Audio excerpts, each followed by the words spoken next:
All right, Cowboys Nation. All right, guys, welcome in. Appreciate y'all for tapping in with me today. Once again, for those that are first time watching me on Jabari Showtime, I appreciate y'all for tapping in with my content. Make sure that you follow me on all social media platforms at Jabari Showtime. All right, appreciate you guys. So today, guys, I wanted to touch upon the Dallas Cowboys secondary on the defensive side of the football. Right, I want to talk about some of the coaches that the Dallas Cowboys have pretty much lost. That pretty much impacted the team. And I also want to talk about some former players that the Dallas Cowboys lost that also impacted the team, right? From also pretty much in the past and also present tense. So, guys, let's go ahead and pretty much deep dive into what we're going to pretty much discuss today, all right? So, obviously, the Dallas Cowboys defense is pretty much, the weaker side of the football right now. And the secondary is kind of pretty much the Achilles heel, man. It looks like they're the weakest group of the team. And a lot of work needs to be done and refined. All right, guys. So first things first, like let's mention the former defensive backs coach Al Harris. All right, so Al Harris obviously is somebody who has pretty much a decorated resume, a former NFL player, with All Pro and Pro Bowl mentions. Um, and he started his pretty much his coaching career in Dallas underneath Mike McCarthy. Right, so he's a former player of Mike McCarthy. He played for the Green Bay Packers, and he started his coaching career around 2020, right, as our defensive back coach. And he's definitely, what I'm saying, obviously showing his impact by going to Chicago and being their defensive backs coach and also their passing game coordinator. In Chicago, leading the league in turnovers, man. And having two Pro Bowlers in that secondary with Kevin Byard, also Nashawn Wright, who was a lost gem in his defensive back room for the Dallas Cowboys as we drafted him about 2021. Let's dive a little bit deeper into this secondary. Guys, somebody like a Nashawn Wright has kind of pretty much always had the measurables and always somewhat had the potential. Just never could have quite pretty much raised his value on the depth chart of the Dallas Cowboys. Kind of always somewhat of a borderline practice squad player or the back end of the depth chart for the cornerback room.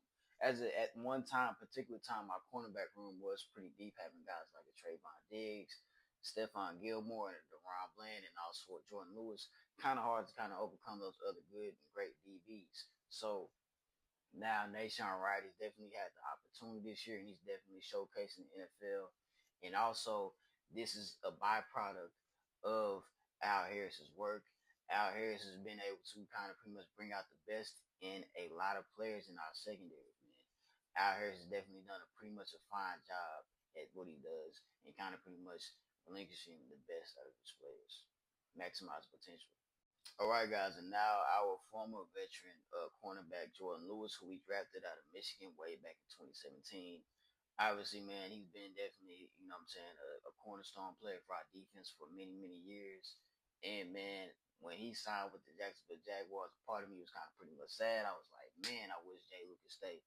But obviously, man, the contract that he got with the Jacksonville Jaguars was well deserved. I think at the time it was the highest contract for nickel cornerbacks.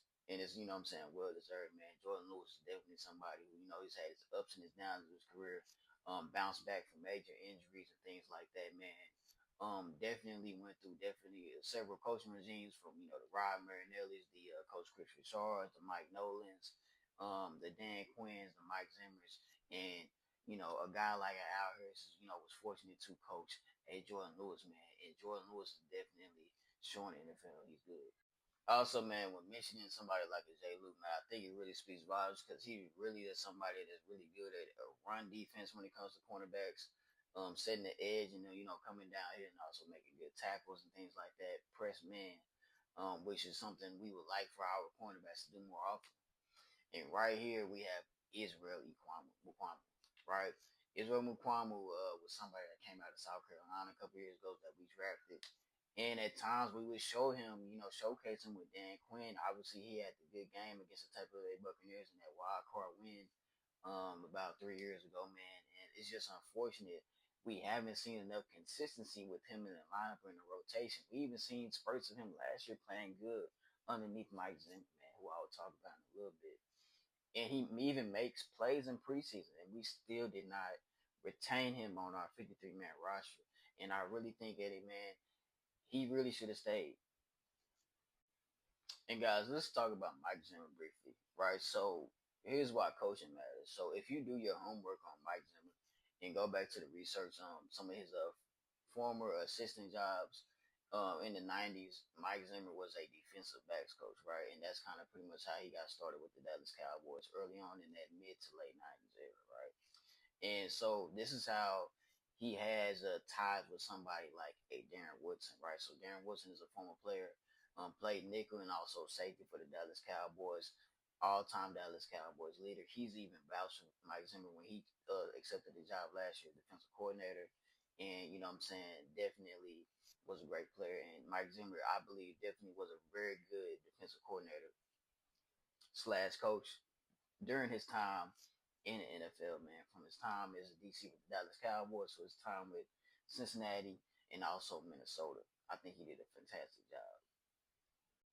Right, guys, you know what I'm saying? When you have former players that always speak high vibes, or you always, paying themselves, homage and gratitude for the things that you taught them, the way that you kind of pretty much help them develop their game and polish their game, man, that speaks volumes, man. And this, you know what I'm saying, is what we call continuity. You know what I'm saying? Having that chemistry and that relatability factor, that trust factor, you know what I'm saying, the coaches, which is pretty much lost right now, right? So whenever we point the finger at a Trayvon Diggs, or you know what I'm saying, whoever is playing bad in the secondary, is he are the coaching staff, are the assistants doing their best job to diagnose the the issue, the problems, diagnose the player's strengths and weaknesses, and able to maximize the potential, and able to maximize, what they're best and what they're good at, and also pretty much kind of trying to X out or improve on the flaws. All right, so let me know what you think down in the comment section below. Like, comment, share.